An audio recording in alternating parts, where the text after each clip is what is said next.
பிரியமானவர்களே, 2 நாளாகவும் 20ஆம் அதிகாரத்தில யோசேபாத் ராஜாவுக்கு விரோதமாக அம்மோன் புத்திரர், மோவாபியர், சேயீர் மலைதேசத்தார்கள் திரளான பேர் யுத்தத்துக்கு புறப்பட்டு வராங்க.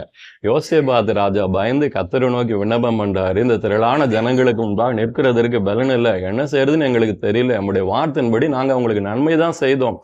ஆனா அவங்க எங்களுக்கு தீமை செய்யும்படியா, எங்களுடைய இடங்களிலிருந்து எங்களை துரத்தி விடும்படியா புறப்பட்டு வராங்கன்னு சொல்றார்.